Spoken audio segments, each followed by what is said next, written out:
Usually when you step into a new city, there is this feeling of um, total overwhelm. Like you have no idea where the good coffee is. Right, or which neighborhoods are just complete tourist traps. Exactly. Or which streets are going to keep you up all night with sirens. You just kind of have to figure it out by, making mistakes and burning through your vacation time. Yeah, it's the inevitable learning curve of travel. You end up paying this tourist tax in time and money. And quite often, a little bit of sleep deprivation while you get your bearings. Yeah. But what if that city was floating in the middle of the Caribbean? Now that is a totally different scenario. Right. And what if, instead of wandering around blind for the first 3 days, you had the actual architectural blueprints and the local secrets before you even packed your bags? Which is exactly what we are doing today. Yes. Today, for this deep dive, we are looking at a literal floating metropolis. We're talking about Royal Caribbean's newly amplified freedom of the seas. And, amplified is a very specific term in this context. We are talking about a massive $116 million transformation. That is just a wild amount of money. It is. This wasn't just a fresh coat of paint. Royal Caribbean completely overhauled the structural flow and the amenities of the ship. Which, sounds incredible on paper. But navigating a vessel that has had over $100 million of sensory experiences bolted onto it, that requires a rock-solid strategy. Oh, absolutely. Without one, you're walking straight into that tourist trap scenario we just talked about. Exactly. You get the sleep deprivation, the massive fear of missing out, and definitely the overspending. So our mission for you today is to decode the ultimate vacation hack. And we have a really fascinating stack of sources to pull from for this. We do. We've got a comprehensive cabin guide by cruise expert Jim Mercer. We have Royal Caribbean's official press releases and deck plans, and some highly coveted dining and layout tips from seasoned cruisers on YouTube. Right, so we are going to give you the insider knowledge to hack the ship's geometry, the food logistics, and the absolute best hidden spots. Because taking a cruise shouldn't feel like a logistical puzzle. Yeah. The goal here is to take a potentially chaotic, highly populated environment and turn it into a playground that is engineered entirely for your benefit. Yeah, you want the ship to work for you, not the other way around. Okay, let's unpack this. Because before you can enjoy a $116 million upgrade, before you ride a single water slide or eat a single taco, you really need a place to sleep. You do. And this is where our sources completely tear up that traditional glossy brochure advice that people usually rely on. Right. If you watch how people book these cabins, they treat it like a hotel in New York City. Yeah, you're referring to that standard hospitality assumption, the idea that higher and more expensive automatically translates to a better experience. Exactly. They point at the highest deck they can afford and assume they've secured the luxury experience. But picking a cruise cabin is actually a game of 3D chess. That's a great way to put it. You aren't just booking a room with a view. You are booking a ceiling, and you are booking a floor. Why do people automatically fall into the trap of assuming a higher deck means a better experience? Well, what's fascinating here is what cruise expert Jim Mercer calls the category trap. People are deeply trained by traditional hotels to think penthouses and top floors equal peace and quiet. Right, because in a building, the top floor is as far away from the street noise as you can get. Exactly. So they gladly pay a massive premium for a balcony cabin up on, say, deck 10. But a cruise ship is a condensed, stacked ecosystem. You really have to look at the vertical cross-section. You have to know what's above you.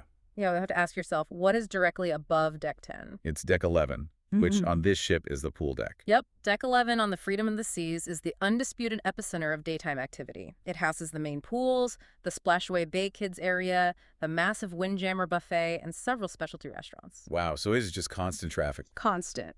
So if you book that expensive deck 10 balcony, you are positioning yourself directly underneath public areas. Your alarm clock isn't the gentle Caribbean sun streaming through your window. Let me guess, it's the maintenance crew. It's the sound of deckhands dragging hundreds of heavy wooden pool loungers across the deck above your head at 5 in the morning. Oh man, that is an incredibly expensive mistake. You're paying top dollar to basically be an acoustic sponge for the crew. Right, you're paying to be woken up. So if the ceiling is the problem, my immediate instinct is to look at the basement. Like if I'm trying to avoid the scraping chairs and the buffet traffic, I'm booking down on deck 2 or 3, right near the waterline. It's cheaper, and there's definitely no pool above me. Is that a safer bet? You would think so, right, but you run into a totally different set of structural realities on those lower decks. Uh-oh. What's down there? Well, decks 2 and 3 sit right alongside the ship's major entertainment venues. You have the Royal Theater and Studio B, which is the indoor ice skating rink. Wait, an ice skating rink? Yeah, on a ship.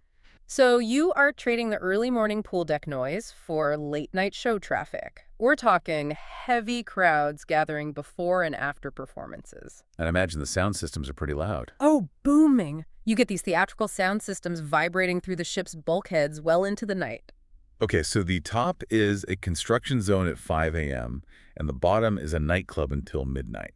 How do you actually win this game of 3D chess? So Mercer's #1 rule is that location beats category every single time. Okay. The safest, most consistently quiet picks on the entire ship are midship cabins right in the middle, specifically on deck 7 through 10. Because they are sandwiched between other cabins. Exactly that. When you are on, say, deck 8 midship, you have a residential cabin above you on deck 9 and a residential cabin below you on deck 7. Oh, that makes perfect sense. Yeah, you are completely insulated in a block of purely residential space. Furthermore, from a physics standpoint, being midship means you are at the natural pivot point of the vessel. Ah, so less rockin'. Right.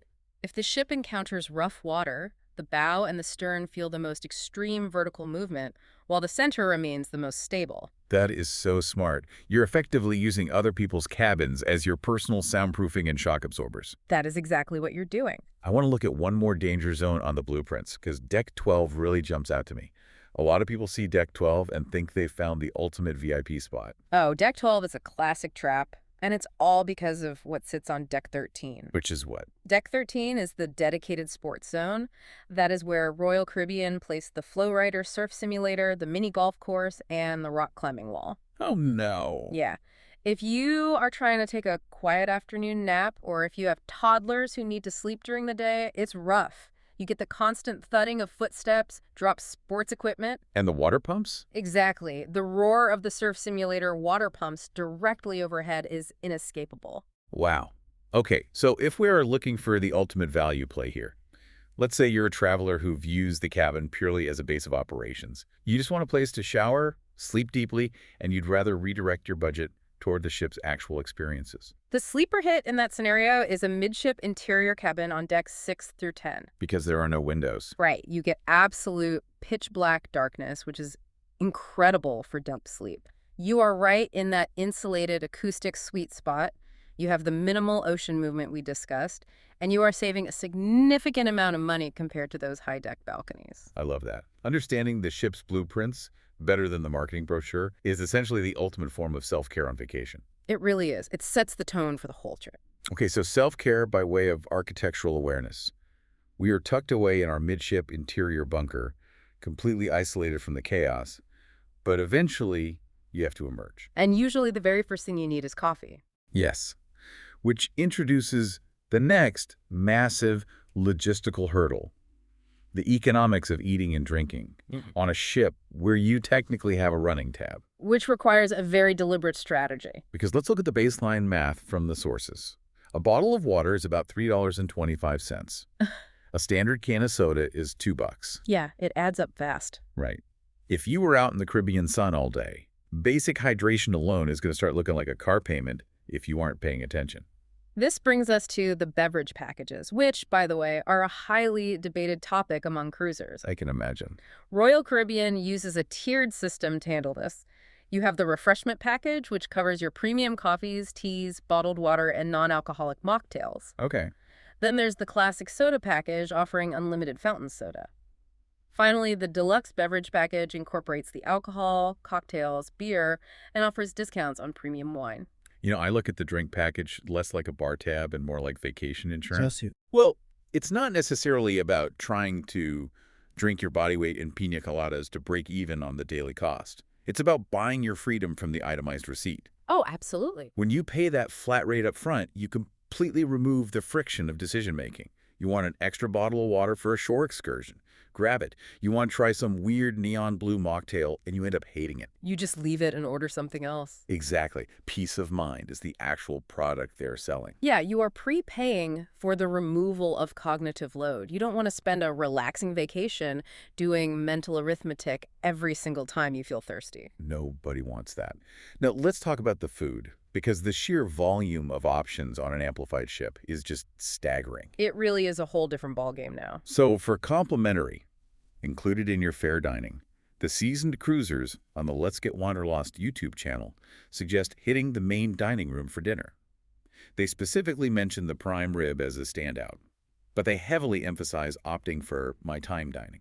Which is a crucial distinction for listeners who might not be familiar with traditional cruise culture. Right, how did it used to work? Historically, dining on a ship was incredibly rigid.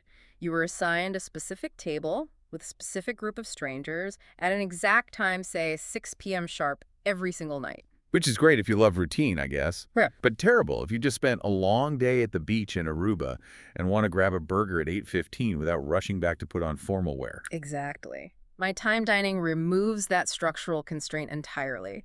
It allows you to show up at the main dining room whenever you are actually hungry, operating much more like a standard land-based restaurant. And speaking of timing, we really need to talk about embarkation day.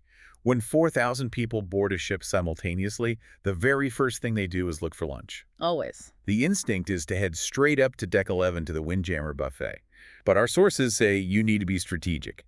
You either get there the moment they open, or wait until right before they transition to the afternoon service to avoid a massive human bottleneck. But here is the beauty of the $116 million amplification. You don't actually have to rely on the Windjammer anymore. Oh, really? Yeah, the amplification added several decentralized micro-experiences. Right, like El Loco Fresh. That's also on Deck 11, right by the pool. It's a quick-service Mexican spot. And the pro move from the sources is loading up a massive plate of nachos at their custom salsa bar. Sounds amazing. Mm-hmm. And for late-night cravings, you have Sorrento's down on Deck 5 in the Royal Promenade. I read that it stays open until 3 a.m. for post-show pizza. You also have Cafe Promenade right there on Deck 5 for a specialty coffee. The iced white mocha is specifically highlighted in our sources as a favorite. But I have to say, my absolute favorite hack from all of our sources is the room service loophole. Oh, yes. This is a good one. So a basic continental breakfast delivered to your door is totally free if you hang the order card outside before 3 a.m. Right, pretty standard stuff. But if you want hot food, Royal Caribbean charges a flat $7.95 surcharge. And that is a flat fee, not per item. Exactly. That is a flat fee for the entire delivery, meaning you can order unlimited amounts of food off the hot menu for $8. When you think about it, the logistics of delivering hot, fresh food from a galley kitchen to a specific cabin across a vessel the size of a skyscraper is immensely complicated. Which makes that flat fee unbelievable. I mean, you can get unlimited hot room service steak quesadillas at 2 a.m. for less than the price of a fancy latte back home. It really is incredible value. That might be the highest return on investment on the entire ship. But let's look at the specialty dining, the venues that do require a cover charge, because this is where we see how the amplification really changed the ship's DNA. Yeah, they brought in some heavy hitters to diversify the culinary landscape. You have Giovanni's Italian Kitchen on Deck 11, which the YouTube guides praise for an exceptional filet and tiramisu. Nice. You also have Chops Grill, which is a Royal Caribbean staple. And the insider tip for Chops Grill is to actually go during lunch. They have an exclusive signature burger that is completely absent from the dinner menu. Oh, that's a great tip. Then there's Izumi down on Deck 4 for sushi and mochi, and Johnny Rockets up on Deck 12 offering a classic full-service diner experience for around $15. So many options. What we are seeing structurally is a massive shift in the cruise industry's philosophy. For decades, the logistical model was funneling everyone into a single cafeteria-style experience to feed the masses efficiently. Right, like a school cafeteria. Exactly. The amplification of the freedom of the seas moves away from that toward a food hall model. They are giving you the autonomy to build a culinary narrative that fits your exact mood on any given day, rather than forcing you onto a rigid schedule. Exactly. Okay, so we've optimized the sleep, we've optimized the food and the drink math. Now, how do you actually spend your time? Because this amplification didn't just add Italian kitchens, it bolted on some seriously extreme adrenaline zones. Right, this is the thrills and chills aspect of the redesign. If you want high energy, it is highly concentrated. You've got the perfect storm up top, which are these twin racer water slides called Typhoon and Cyclone. You do need to be 48 inches tall to ride those, just a heads up. Good to know. You've also got the Flowrider Surf Simulator, a 40-foot rock climbing wall, and this next one is just wild to me. Clash for the Crystal City. Ah, the laser tag arena. Yes. I am trying to picture the logistics of building a mythical frozen city for a glow-in-the-dark laser tag battle between Yetis and snow shifters on the top deck of a ship in the sunny Caribbean. It is definitely a contrast. It is gloriously absurd, and the spaces they've built for different generations are just as intense. Like Adventure Ocean for the younger kids has been completely redesigned into these distinct high-tech zones. Yeah. We've got the play place, the arena, the hangout, and nurseries for babies. And for the teenagers, they built Social 033. What's really clever about Social 033 is that it features a literal speakeasy entrance. Which is just brilliant crowd psychology. Oh, cool. Well, you have a demographic of teenagers who desperately want independence from their parents on vacation, but they're physically trapped on a boat.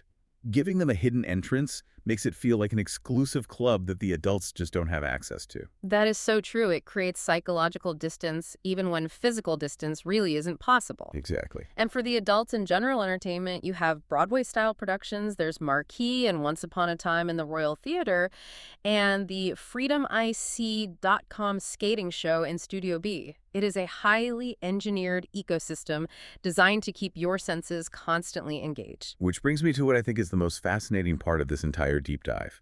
With all of this million-dollar high-tech engineering, the laser tag Yetis, the surf simulators, the speakeasies, the ice rinks, isn't it incredibly ironic that our sources point to the absolute best spot on the ship, the ultimate secret gem being a totally empty helipad? It is ironic, but if we connect this to the bigger picture, it actually illustrates the brilliant paradox of megaship design. So the source from the Adventures in Retirement YouTube channel explains exactly how to find it. You go out to Deck 4, you walk all the way to the front of the ship, take the stairs up, and suddenly you are standing on the emergency helipad on the bow. Such a great spot. It offers 360-degree views of the ocean. It's perfect for stargazing or watching the ship pull out of port. And apparently, it is almost always completely empty. Wait, that seems so counterintuitive. On a ship engineered to keep you constantly stimulated, how does a massive outdoor space like a helipad just sit empty while 4,000 people are on board? Because the ship wants the masses to go elsewhere. Really? Yeah, all of that sensory architecture we just detailed, the twin water slides, the loud music by the taco bars, the glow-in-the-dark laser tag, it acts as a giant structural magnet. It intentionally draws 95% of the passengers up to decks 11 through 13. Wow. By concentrating the high energy in those specific zones, the designers inadvertently preserve these incredible pockets of total isolation and tranquility like the helipad. So the loud spaces physically protect the quiet spaces. You can only find silence because everyone else is distracted by the neon lights on Deck 13. Precisely. On a vessel with thousands of people, true luxury isn't the surf simulator or the specialty Italian restaurant. True luxury is finding space and silence. That is a masterpiece of crowd psychology. You are hacking the ship's psychological layout just as much as its physical blueprints. The cruisers who end up exhausted and overwhelmed are the ones who just drift with the crowd. The ones who have the best time are the ones who understand how the machine actually works. Absolutely. Being well-informed isn't just about collecting trivia. It's about taking a potentially overwhelming environment and molding it into a space that serves your exact needs. Okay, so to bring it all home, here is your ultimate strategy for mastering the freedom of the seas. First, you protect your peace by booking decks 7 through 10 midship, utilizing that acoustic buffer and avoiding the noisy ceilings of the pool deck and the sports zones. Second, you buy your mental freedom by utilizing the drink packages and the flat-fee hot room service hacks, completely skipping the mental math of a running tab. Highly recommend that. And finally, when the neon and the crowds get to be too much, you head to Deck 4 forward, climb the stairs to the helipad, and you claim your slice of absolute silence. You are turning the floating city into your floating city. Which leaves us with a much larger question to consider regarding the future of travel. Oh, what's that? Well, when a cruise line pours $116 million into a single ship to give it its own Italian kitchens, glow-in-the-dark ice worlds, and surf simulators, are the Southern Caribbean islands, places like Barbados and Aruba, actually the main attraction anymore? Or have these hyper-curated floating megacities become the true destination, rendering the actual ports of call just a nice, sunny backdrop?